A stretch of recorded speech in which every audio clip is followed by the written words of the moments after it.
Welcome back, everybody, for a special edition of Comics here, episode 22. This is going to be a great, great time and something that you may want to get into because the month is October, Matt, and that means Halloween, spooky time. So for everyone, we have a special guest. You see him here. His name is Scott Snyder. You probably heard of him. There's a little bit of works he's done over there, like a lot of stuff.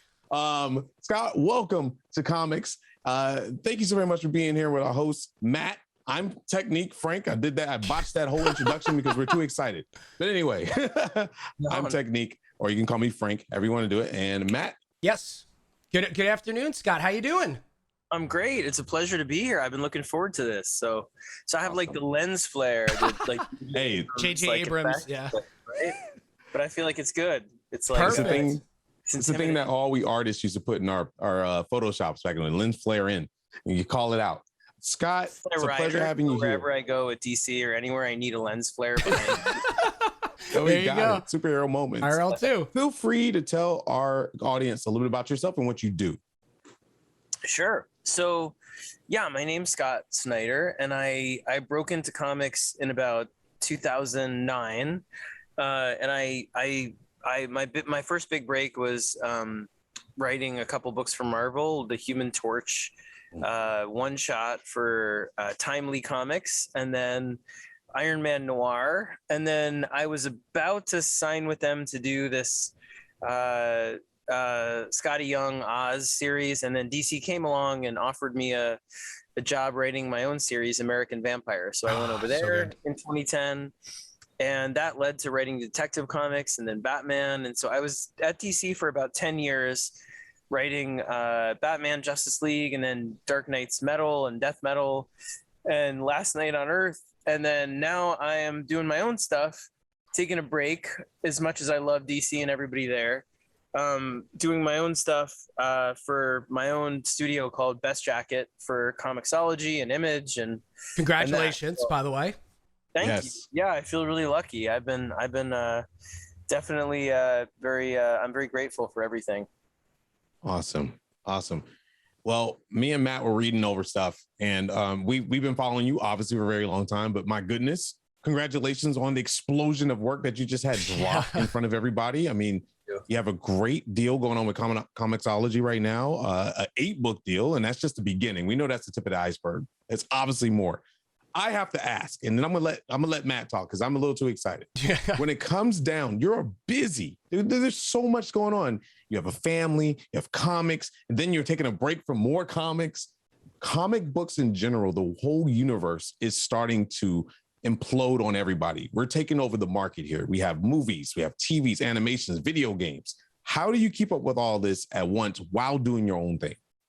Oh, I totally agree. I mean, first of all, like, no, it's a thrill to be here. Like, so don't be, don't geek out or whatever. I geek out like getting to be on here. But it's a weird balance. I mean, I was telling you guys before we started recording, like I am literally sitting out in my yard because I'm like monitoring my baby who's asleep in his crib. And if he wakes up, like I'll have to run up there and interview. But the thing that's so, I mean, this is all I've wanted to do since I was, 8, 9 years old. I wanted to be a comic book writer, artist, artist predominantly. I like had a portfolio all the way through college, and I just realized that wasn't good enough and at art, and wound up going into writing, and then found my way back in through writing kind of superhero stories for literary magazines and stuff. And so the job, it's a lot. Like right now I have more work than I've ever had, but I'm happier than I've ever been too. That's awesome.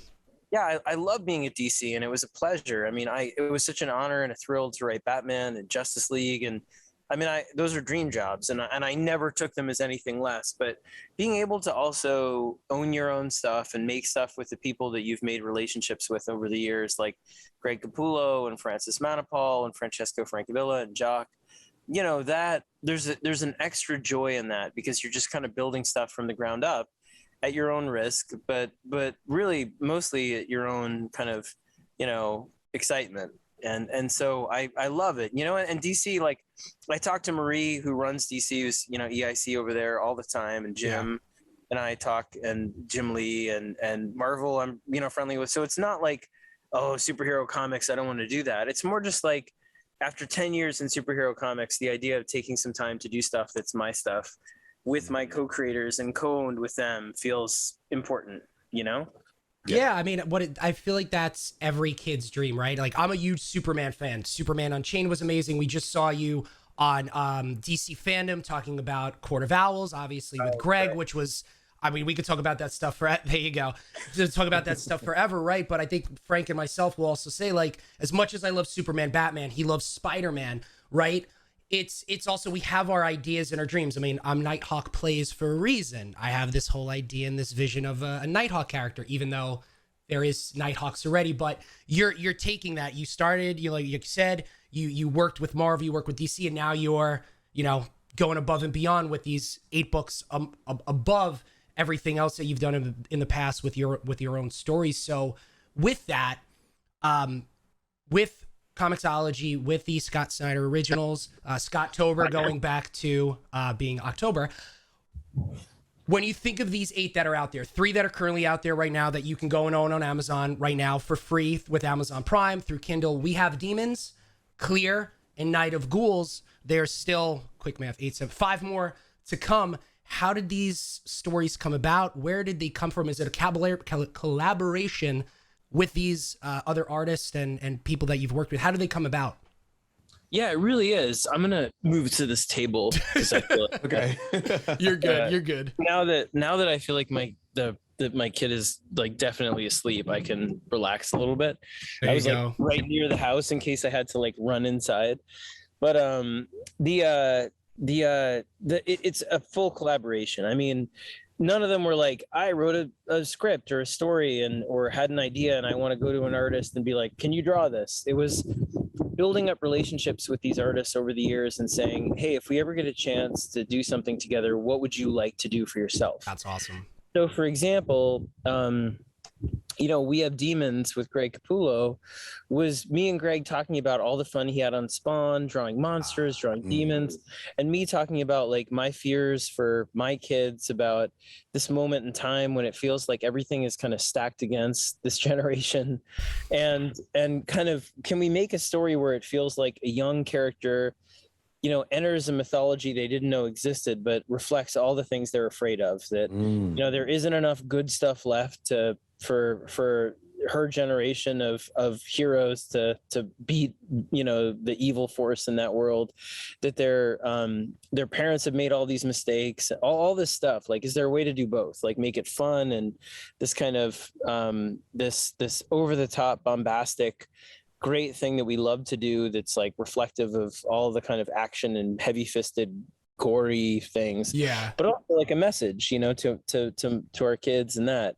And so that's how We Have Demons came about. Like, Clear came about because Francis Manipal and his wife and his daughter came to stay with me and my wife and kids when he came to New York Comic Con about 3-4 years ago, and we just all got along, and they stayed for a few days, and I was like, "What, we got to do something together," and he was like, "Yeah, let's do it." And I was like, "What are your biggest fears for your kids?" And we were talking about how nowadays, like, they're exposed to all these kind of like algorithmic things, whether it's innocent like Spotify or it's like Google or Amazon, where there's a value to having systems that give you more of what you like. But when you look at it on a sort of 30,000 foot level, I think the big fear is that it's insulating them in individual bubbles about where they're surrounded by things that just reaffirm things they already believe in, or because information, like, you go to Google or you go to news sites, and the first thing that pops up is stuff that you already, you believe in and you like. Yeah. And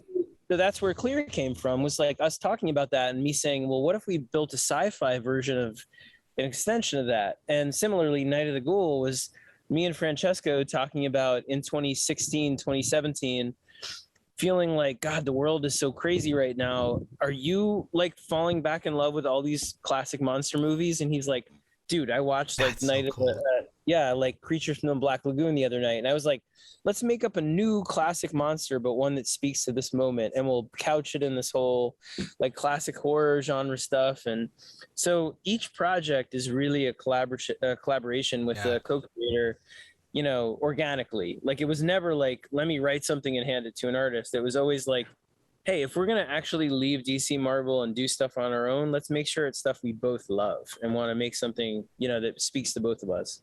So really, quick continuation question then. How long, you know, in your mind, how long has this idea been around to start going off on your own and thinking about this, creating your own Blue Jacket Press? Where it's been a while, obviously, right? Yeah, so it's been at least about 5 years. I started the company myself as a way of incorporating about 5-6 years ago. So I had it in existence. And then I started thinking about, well, what if I made books through it in about 2015, 2016? And then I started talking to artists, like seriously, like Francesco was probably the first, and then Francis, and then Greg, because Greg is funny. Greg is like, he does not like to think about what he's doing next until he's almost done with what he's working on. So Greg is like the last conversation, only because he's like, you know, you don't want to bother him until he's like one issue away from finishing something. He's very like, I finish this and then I decide. I'm like, but we could decide now, 2 years before. It's like, no. So yeah.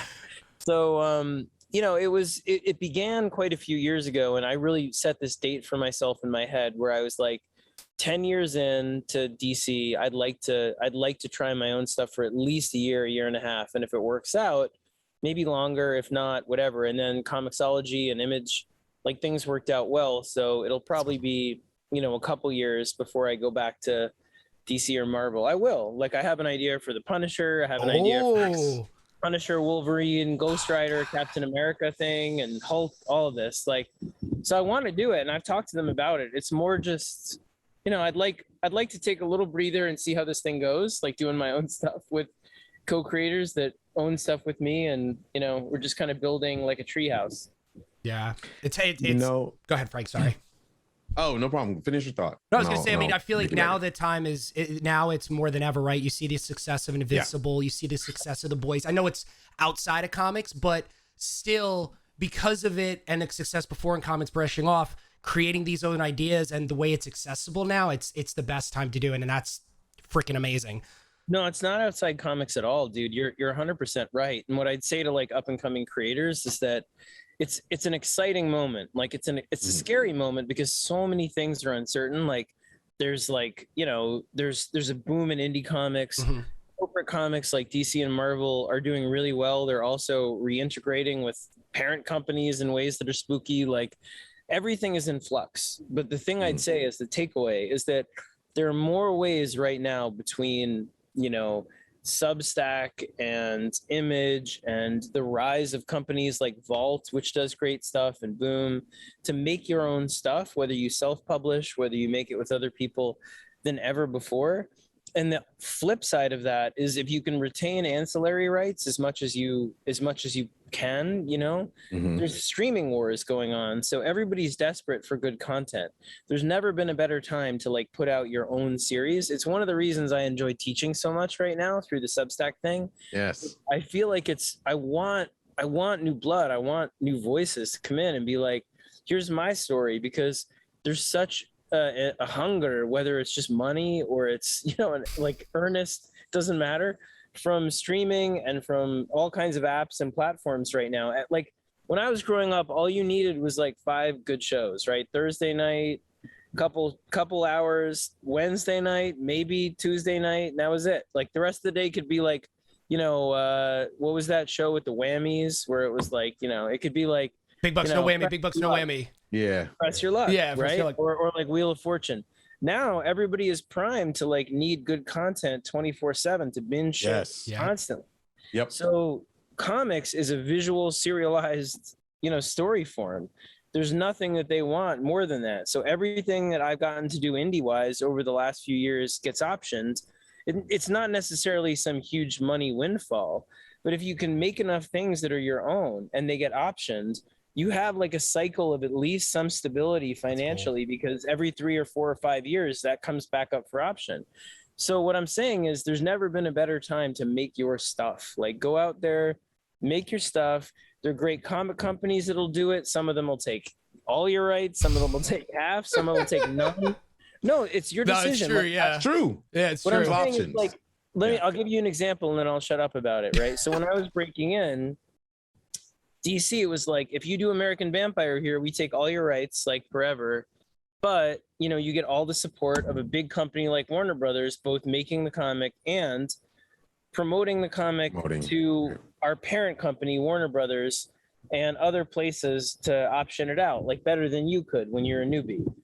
And there were a lot of times so I did it, and I don't regret it at all because A, it gave me a good career. B, it gave me a good payday.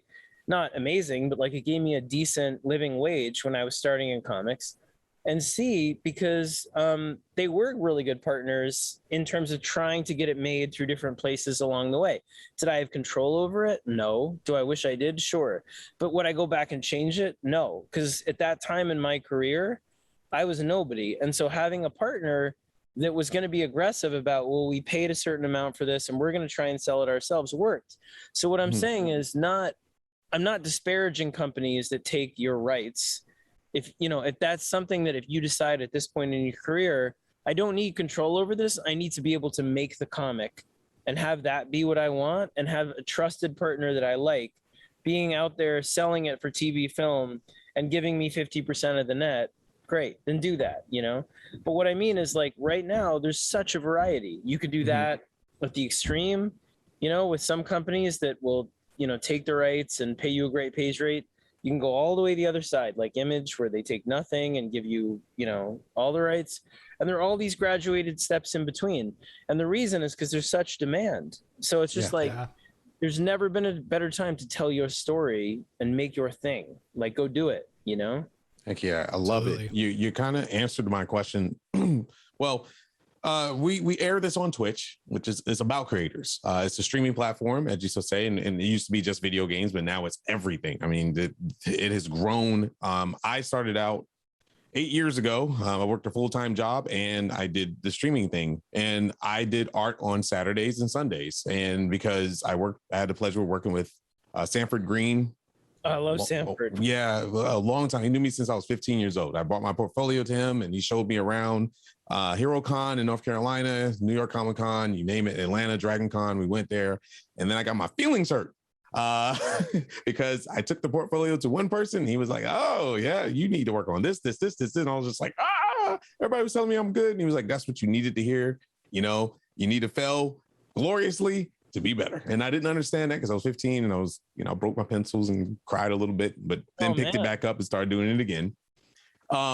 Right now on Twitch, there's thousands, hundreds of thousands of streamers.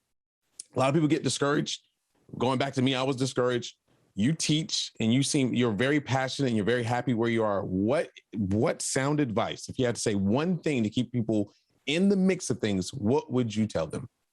I would tell them if you have a story that you love, that would be the story that you would walk into a shop and find and be happiest to have discovered that day, other people will love it. Like go out and make that story. There's never been a better time to make your comic. It's true. Like it sucks. Like there's a lot of hardships about working in comics. Like don't do it for the money. Yeah. I'm lucky. Like you like sometimes it just works and then you wind up actually making a living from it and it's great. But like when I got married to my wife here, who's about to come home and take this baby, I remember saying to her, like, I will never make any money. Do you understand that? Like you are a doctor, like you will make the money and I will do everything I can in this relationship to take care of the kids and like whatever we need. But like, I love what I do and I'm happy with what I do. And that's it.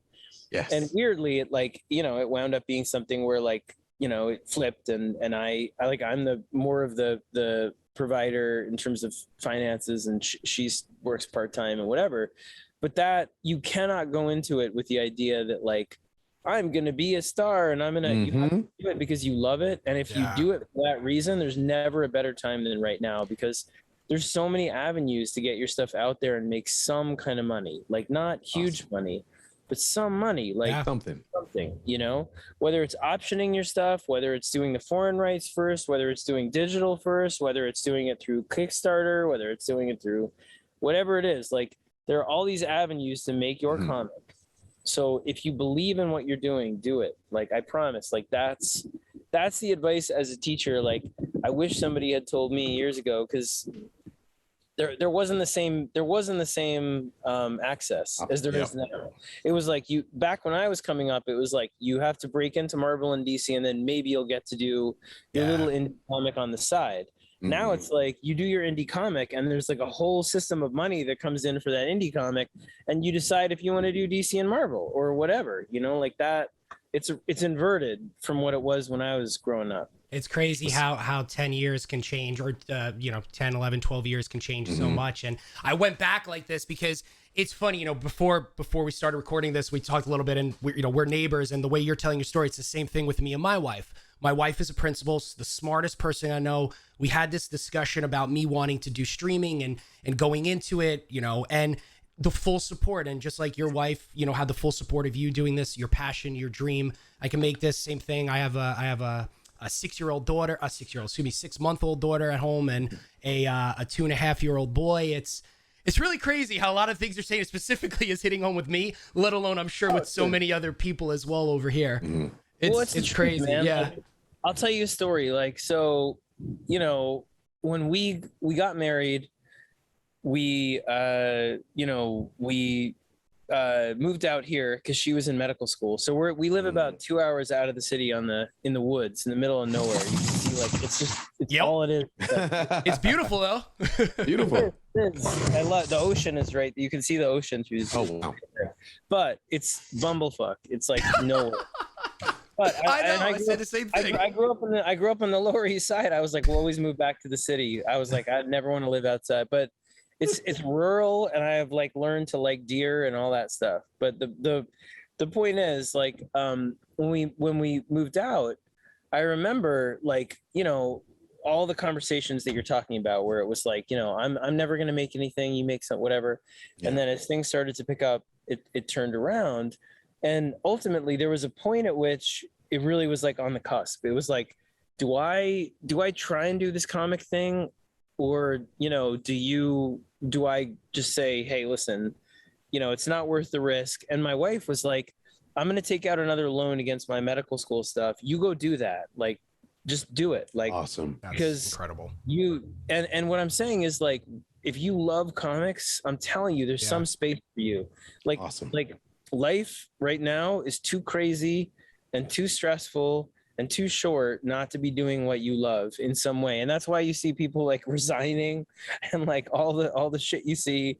It's the truth. And like, you know, the water is great in comics. Like, you know, you might not make tons of money, but there's more opportunity to at least, like, you know, scrape something together than there was before. Yeah. And I'm just saying, like, you know, like, tell your story if you want to tell your story now, because it's a better opportunity than it was even 5 years ago. There's more people will come and try and pay you for it than they did before.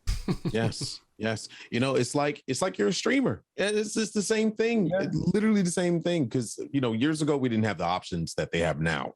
Like, now they can make money just by starting and not even be the biggest streamer. You used to have to get noticed, and ad revenue and all that stuff used to be a factor. Now it's just like add-on. And it's really great because we were talking about this the other week, webtoons, web comics and stuff, huge market right now. And these are just creators that throw their stuff up there and can land ginormous deals with like Netflix, you know, Crunchyroll or whatever, and go into these animated films. I have to ask, Scott, you have so much going on. October is a huge month for you. Would you like to see any of your books either on animated or on the big screen? Well, and if so, is that something you're going to push for? I'm actually, like, so right now, I mean, like, the books are all placed places, like my indie stuff. So, you know, Witches, I wrote the pilot and I'm working on it. It is animated, even though I'm not supposed to. So it's adult animated with Jock's art being adapted. Cool. So I'm really excited about that. Netflix has been really kind to us in other ways, but Noctera is somewhere Yeah, what else do I have? American Vampire, Warner Brothers is working on. So, Yep. yeah, I mean, my feeling is like I'm excited when somebody takes something and wants to make something better than I could for the medium. I'm not one of those. The thing that I think like maybe has been like, and I'd say this to anybody out there that's a comic writer that is starting out and thinks of like Hollywood as a a goal. Don't think of it as a goal. Like think of it as like, at least for me, I think of it as like a bonus where it's like, oh, if I can work on something like Witches where they're giving me the opportunity to adapt it in a way that would expand what I wanted to expand in a comic and didn't have a chance for my own, faults and reasons, then that's great. But if you think about comics as a stepping stone, it's a mistake. Like for me, comics is what I want to do for the rest of my life. And also the people in Hollywood respect that. Like when you come in and say, I'm not looking to use this property as a way of making this my career. I'm looking at it because I care about this one thing I want to make awesome. And I have a career over here. Like there's a certain kind of sigh of relief that comes with that I think like allows for a different creative, freedom. So yeah, I'd love to see everything adapted, but I'm picky about what I choose to involve myself in only because, I'd rather find trusted partners that are going to take the stuff and like with the Fortnite with Batman Who Laughs. So I got to talk to Donald Mustard and the Amazing. Fortnite. Yeah, they got in touch and they were like, we'd love to use Batman Who Laughs and this. And I was like, what do you want to do? And they were like, this, and this. And I was like, well, I love it, but what if you did this, because he's even crazier than you think. Like he's this, and they were like, great. What if we do this? And I'm like, that's better than what I was thinking. That's awesome. The collaboration, man. Yeah, no, it was awesome. And then Donald is, because this is a long time ago. This is before, because he sent my kids Fortnite stuff Christmas last year for these talks. Man. So I'm talking about like we started talking. It was like, at least it was over a year ago. It was like September or August of 2019, and so he sent all my kids all this amazing Fortnite gift set stuff. They were happy.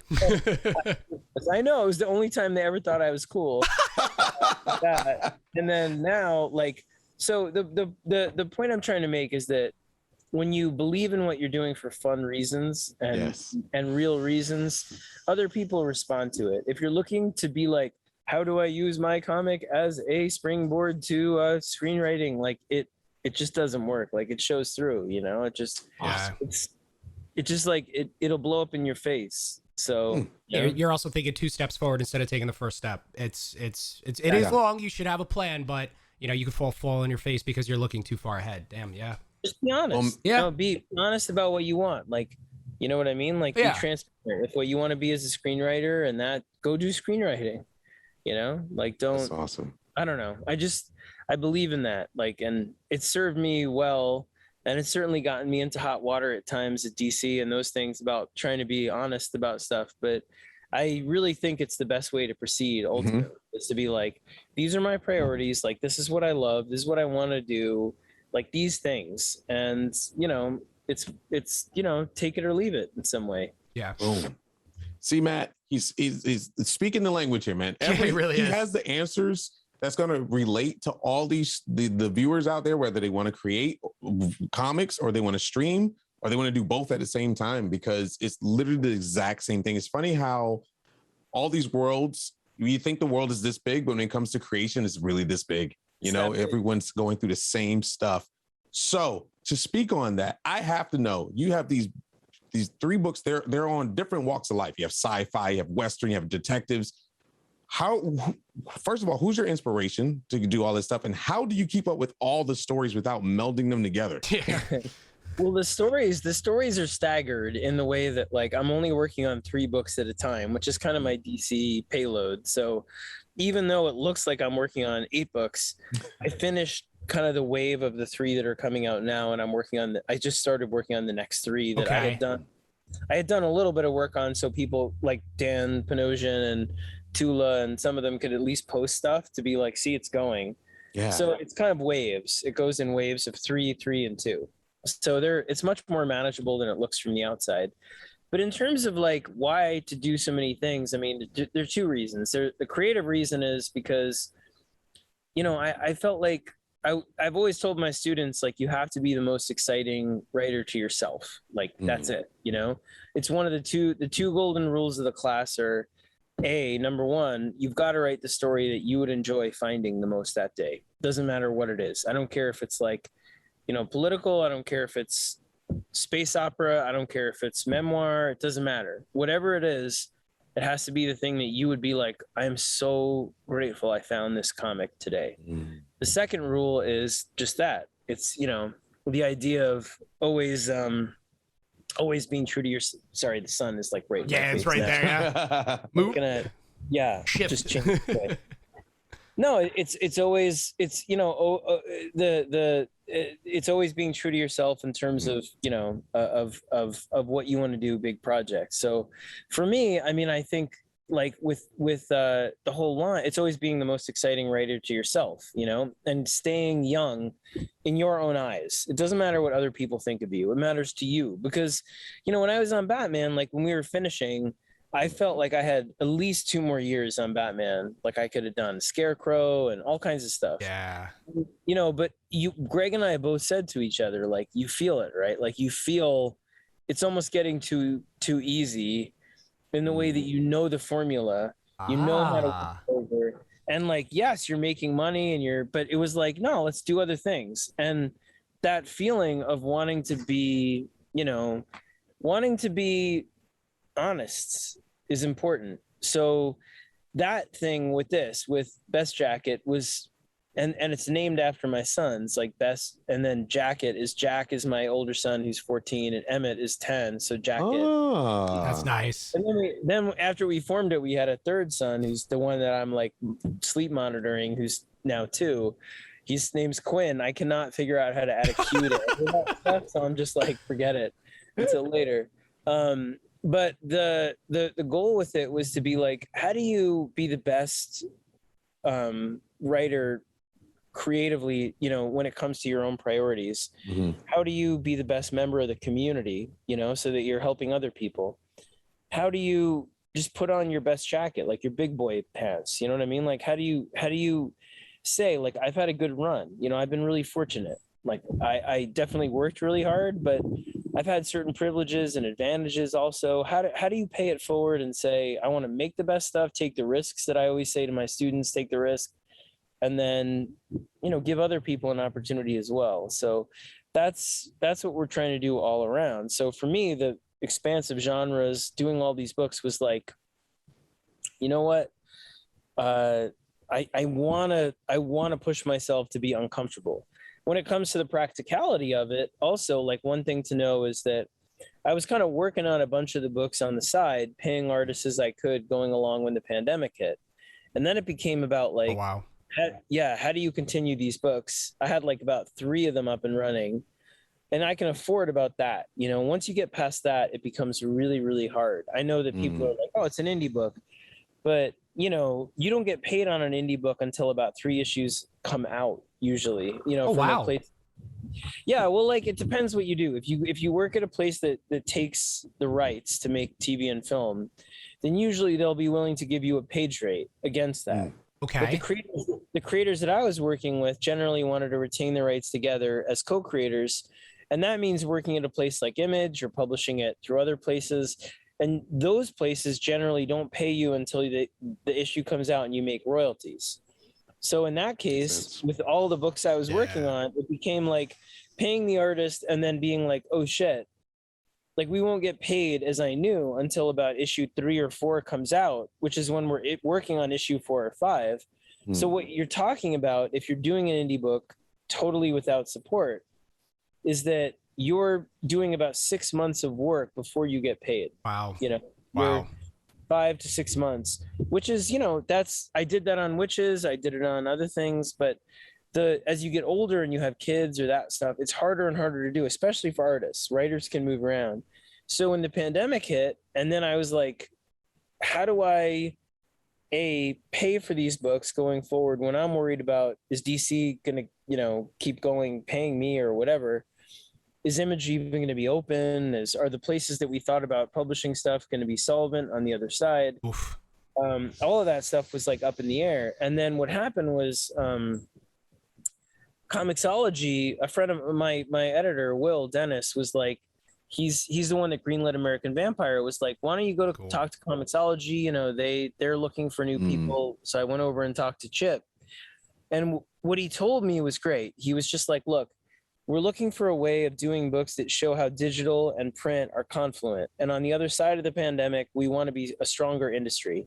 And ultimately, if we keep holding digital to this spot where all digital can do is distribute print at the same price, at the same content, you're forcing them to be competitive. You know what I mean? Yeah. Whereas if you make digital subscription based and you make it cheaper to browse comics, but not own them, so that eventually what you do is you love a comic and then you want to get it and you go to the store and you buy it. That's kind of the model that you see in everything like my kids consume, from music to movies to TV to all of it. So that was the thinking, was like, how do we do something that mirrors like the effect of the kind of model that you see all across the cultural landscape. And so there was like the creative, this is why we're doing all these books differently. And then there was the practical, which was like, I don't want to make all these books print because people can't afford them right now. I don't want to do something that's just going to contribute to the bad practices of the industry on the other side of the pandemic, shutdown. How do I do something that says, let's try and move forward in a way that links, digital, print, other things in ways that, help the industry move forward.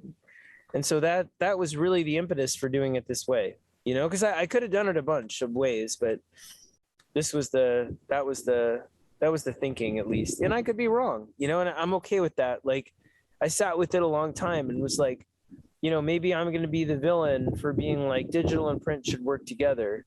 Maybe that's wrong. But my deep belief is that you see it working in other systems. As somebody who started in books, you see it working right now. There's this huge boom in independent bookstores, right? Yeah. Mm-hmm. So the reason that is because people listen to Audible more than ever. Audible is spiking. Yes. And same thing as digital.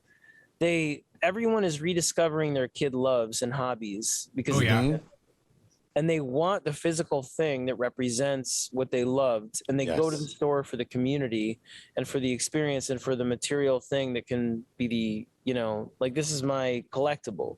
They don't go to this, like, I could have skipped the store when I was a kid, and I did. Like, I had a subscription to all my favorite comics from Marvel and DC that came in a manila envelope, like, when I was a kid. Oh, but man, I still went. But I remember getting Web of Spider-Man, like, and getting like Craven's Hunt and like yes. But like going to the store because you wanted to talk about it and then buy the thing, like buy the collected, buy the issues to read in print. So that, to me, that's the future of comics, is the subscription-based digital browsing, and then going to the store for both the amazing staff, the experience they have, the collectability of the physical, that stuff like that. So doing the deal was part of that too, was like saying, maybe I'm wrong, but I believe in that, And I went to all the co-creators too that I'm working with, like Jock, Greg, Francis, Tula, everybody.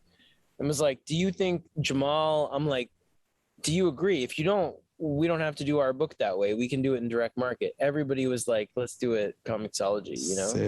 That's awesome that they also see the same vision or have the same ideas as you for this digital and physical. And that speaks home to me because I'm very much like that. And my wife is actually very much like that too. I don't know how many times she's very big into reading, whether it's, I look behind me and I have a full stack of her books behind me. And there's been plenty of times, whether it's been Audible or different genres of audio reading, because she has an hour and a half commute to work as well, going out to the city.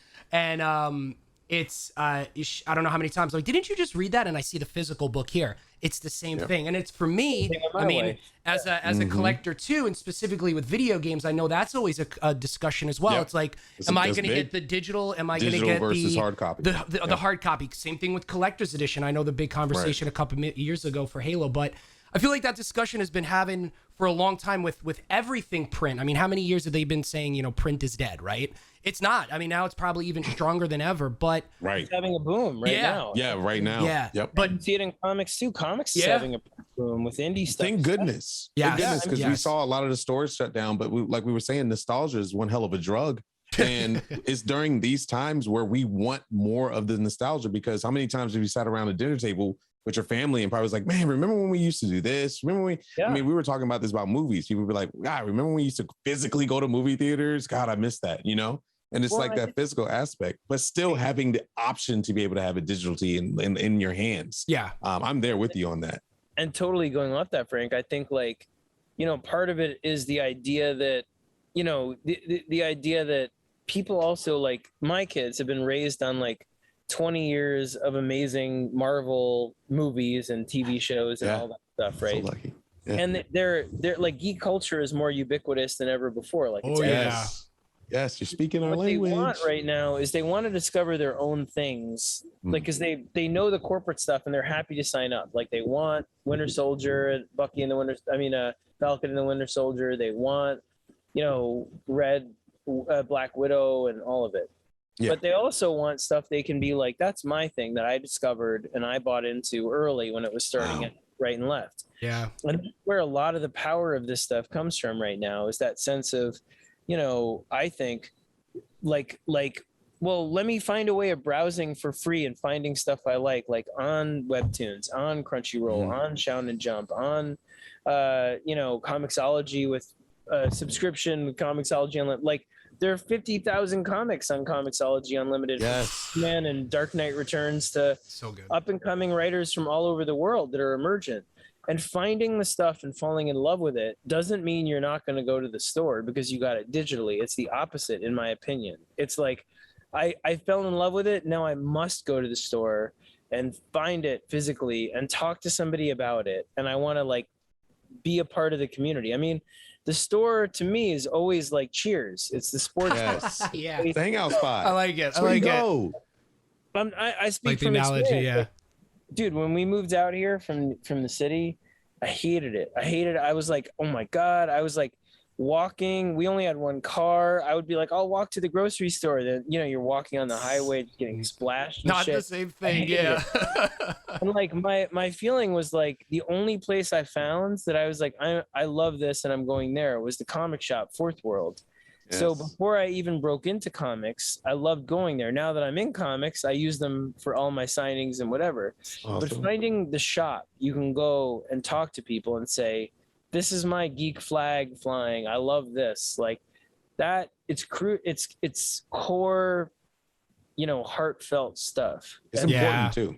Very important. that's what I mean is like, it doesn't matter if it's like, it's not like, oh, if I buy it digital, I'm not going to. You want to go to the store if you love comics. Yes. You want to find the store. It's like you might love all Disney movies. You want to go to Disney World. You know what I mean? Like that, that's the way. Store is Disney World to me in my mind. Like, you know, if you love the stuff, you go to the source, and that's the source. The source is the store. You want to be a part of that clubhouse. You want to go there and buy stuff.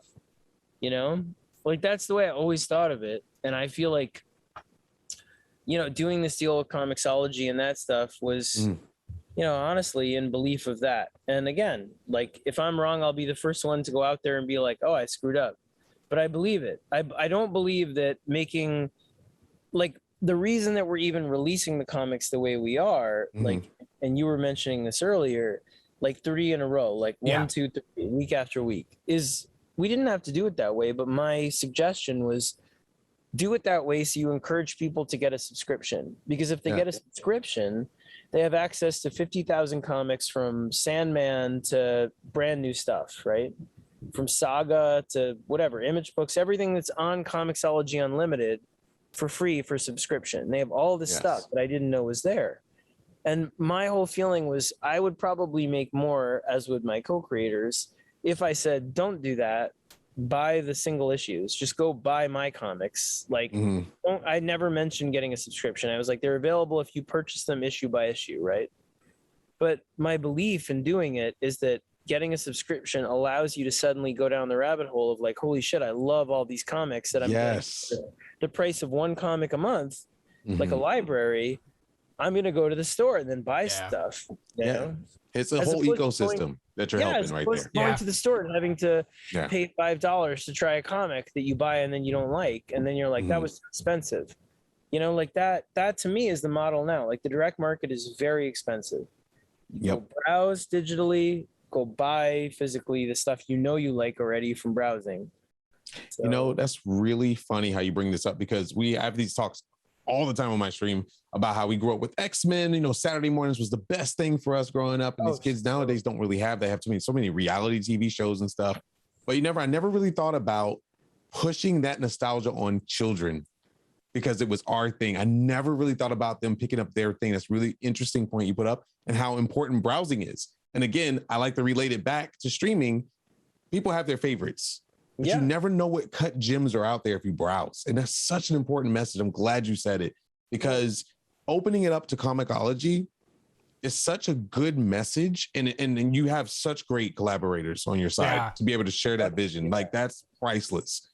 But you're not only helping yours, you're helping the future of what you can do. You're helping the future of comics, and you're helping the future of new creators, because you're now expanding the world. That's awesome. That's the goal. And like, there's no doing the Substack stuff and teaching, the fun of it is trying to be like new blood. Come on in, make it brighter, make it something new, like trying to keep it fresh. I had a couple good teachers, and then I had people over me in comics when I came in that weren't so great. And I feel like trying to, at this point in my career where things are stable, pay it forward and be like, come on in, like doors are open, like is important. But you're right. Like I believe in the format of not putting things behind a paywall that's exclusive, or saying like, you need to, to be a comic fan, you got to go to the store and buy 5 comics a month. That's a week. I mean, you're talking about, like literally $25-$30 a week. Yes. Hands up. Especially, no one has that allowance. Like, so, get instead 1 comic a week, get a subscription, look at all the shit you love, and then go to the store because you want to meet cool people that are like, hey, you know what? Did you read the box set of Lock and Key? Holy shit. Here's this $50 thing that you save up for because you loved reading it. That to me is like some version of that, in all kinds of variations is what makes the most sense. Because when you boil it down, like, not to be a dick, but that's what it always was. Like, again, I could always have just gotten my comics sent to my home. When I was a kid in the 80s, it was still, I did. Like, my dad got me a subscription with the pencil checklist. Oh, God, yeah. I remember that. They came to my house in the envelope, beat up. But I still went to the store with him every Wednesday because I love going to the store, because I love comics. That's make people love comics, and they'll go to the store. Yes. Is a message. Yeah, I do want to bring it back really quick, though, because I know our time is running up here. As far as I come from the world prior to streaming, I come from the physical product world. I worked in licensing. I created a lot of collectibles, probably some of the stuff you worked on before, or most likely some of the stuff you worked on before. But bringing things to life is always interesting to me, and it's a passion of mine. So, you said these ideas started 5-6 years ago, give or take. Obviously now they're here, and 3 of them are out right now. We have Demons and Clear and Night of the Ghouls with a couple extra. You're just starting what you kind of said. You're just starting the next 3 from now, or when you started, to when you think they're going to be out there. How long of a process is that for you in your workflow, especially since you're working on 3 at a time? Yeah, I work about 3-4 months out. So like I finished We Have Demons, which is 3 kind of giant oversized issues at 35, 40 pages thing.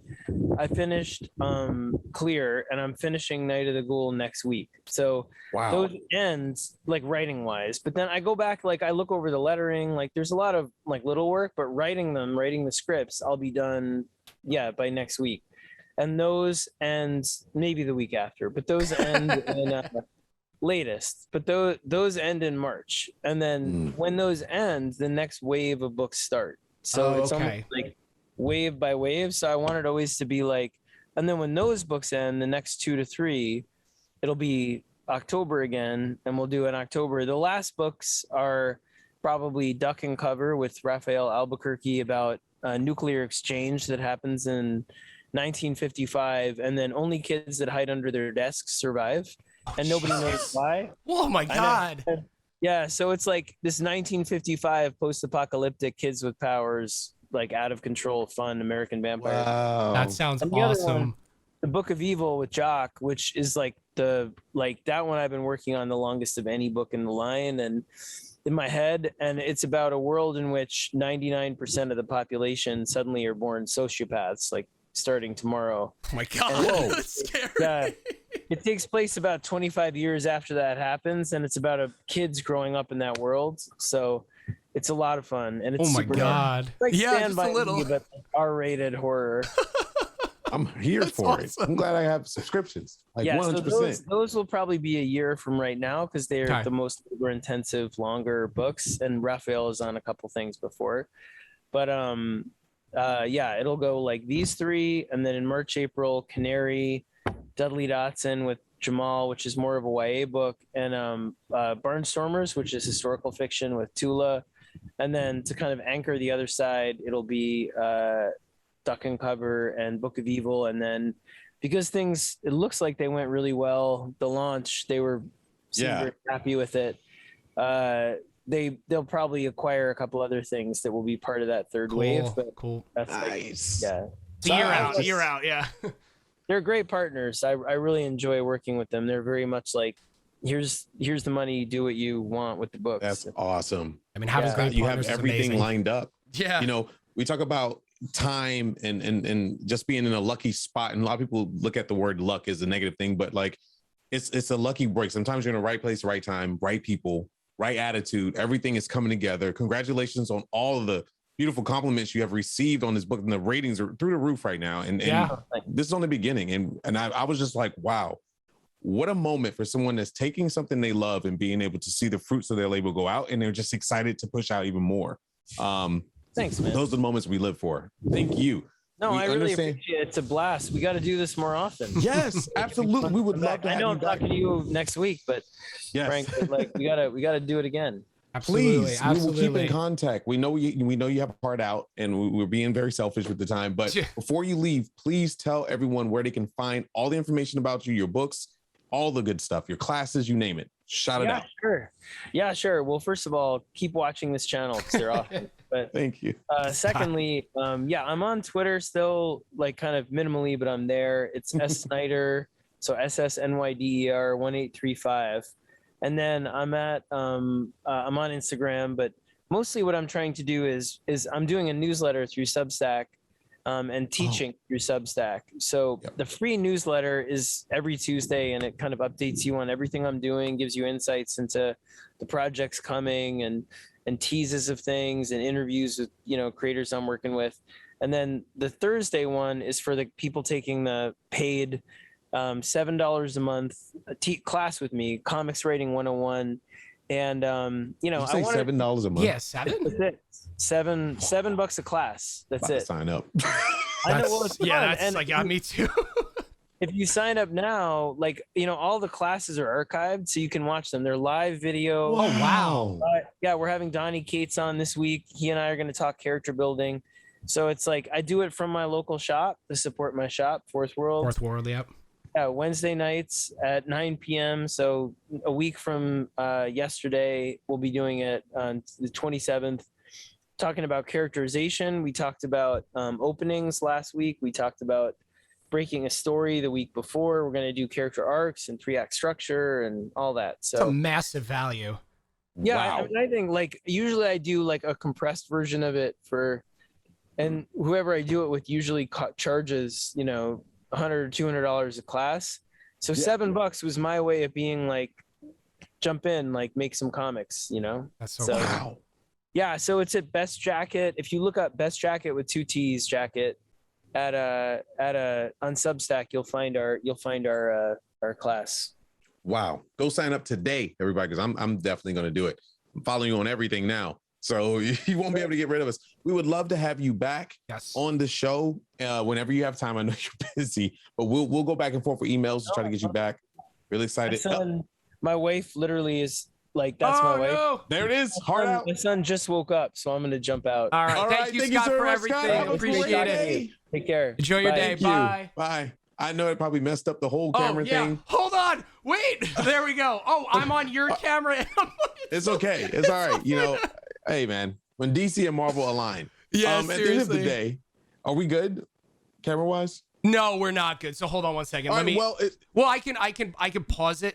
I'm just gonna keep it going. I'm just gonna switch our yeah, cameras keep it around going. really It quick. doesn't matter. We Yeah, flipped yeah. around for a reason, guys. This has been an amazing episode. Hope you enjoyed it. Yes, this is being recorded, but I want to let you know to make sure you have your questions and stuff ready because yes, we're gonna have Scott back on the show at some point, and we're gonna make sure that you get all your questions answered. This has been an invaluable experience. I mean, he is giving you information and advice that you can take in the comic book world, and most importantly, into the streaming world if you're into that. And any creation so far, the world is this big, and we all care about what we do. You know, as he says, go out there, get that digital media. He's offering it for you for free. If you have most of you have Amazon Prime, Comixology, one comic book price, go out there and get the subscription, browse the comics, be creative, keep being creative, because the more we are and more we show that nerd culture is here to stay, the more opportunities open up for all of us. And there is no closed door. You have to turn the handle and walk through it. Man, Matt, what a freaking show, dude. I mind blown. Yeah, Like, that was absolutely incredible. Everything he was saying. I mean, you saw me. It hit me on multiple levels, not only on the Yes, personal side, yes. but also on the business side, the things we do and the things that we love as well. And him being that open with it all, not only like in his journey and for creators out there now. I mean, it's 100% accurate too. I mean, we say this about streaming when people ask us all the time, right? What should I do streaming? Just do it. Just hit go live. Make sure you have it.